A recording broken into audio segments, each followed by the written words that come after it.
யாழ் மாவட்டத்திலிருந்து இடம்பெயர்ந்து புத்தளத்திற்கு சென்ற மக்கள் மீண்டும் யாழில் குடியேறியுள்ளனர்.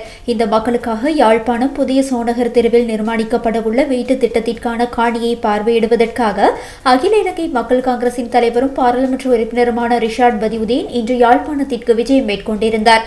இதன்போது தேசிய மக்கள் சக்தியின் யாழ் மாவட்ட பாராளுமன்ற உறுப்பினர்களான இளங்குமரன் மற்றும் டாக்டர் பவானந்தராஜா ஆகியோரும் முன்னாள் மாநகர சபை உறுப்பினர் நிலாம், இணைப்பாளர் அமீன் உள்ளிட்ட முக்கியஸ்தர்களும் இங்கு வருகை தந்திருந்தனர்.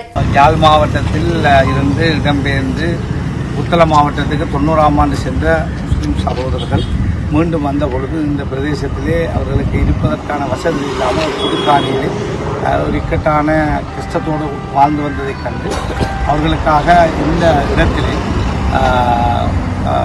ஓஎச்ஆர்டி நிறுவனம் அதன் ஊடாக நாங்கள் காணியை விலைக்கு வாங்கியிருக்கிறோம்.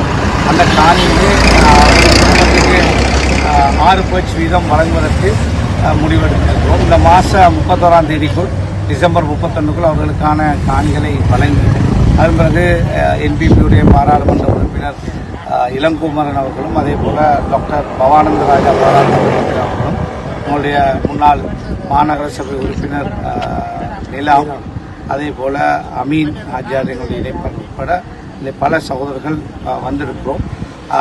என்பிபி அரசாங்கம் அதாவது புதிதாக வந்த பிறகு இந்த இடத்துக்கான உதவிகளை செய்வதாக வாக்குறுதி தந்திருக்கிறார்கள். ஏற்கனவே நான் 8 கோடி ரூபாய் இந்த காணியை புனரமைத்து பாதை அமைப்பதற்காகவும் ட்ரைனேஜுக்காக ஒதுக்கிய பணம் இன்னும் செலவழிக்கப்படாமல் இருந்ததனால் அந்த பணம் திரும்ப பெறப்பட்டிருக்கிறது. அதே பணத்தை மேலே அவர்கள் பெற்றுக் கொடுத்து இந்த மக்களுக்கான ஒரு நவீனமான ஒரு கிராமமாக இதை மாற்றுவதற்கு பூர்ண ஒத்துழைப்பை வழங்குவதாக என்பிபி பாராளுமன்ற உறுப்பினர் இளங்குமரன் அவர்களும் பவானந்தராஜா பாராளுமன்ற உறுப்பினர் அவர்களும் உறுதியளித்திருக்கிறார்கள். இந்த விஷயத்திலே இந்த மக்களுக்கு வீடுகளை பெற்றுக் கொடுக்க வேண்டும் என்ற விஷயத்திலே பிரதேச செயலாளர், யாழ்ப்பாண பிரதேச செயலாளர், கிராம சேவகர் போன்ற அதிகாரிகள் அவருடைய பூர்ண ஒத்துழைப்பை வழங்கி வருவதும் நன்றியோடு நாங்கள் கூற கடமைப்பட்டிருக்கிறோம். செய்திகளை உடனுக்குடன் தெரிந்து கொள்ள உடனே சப்ஸ்கிரைப் பண்ணுங்க.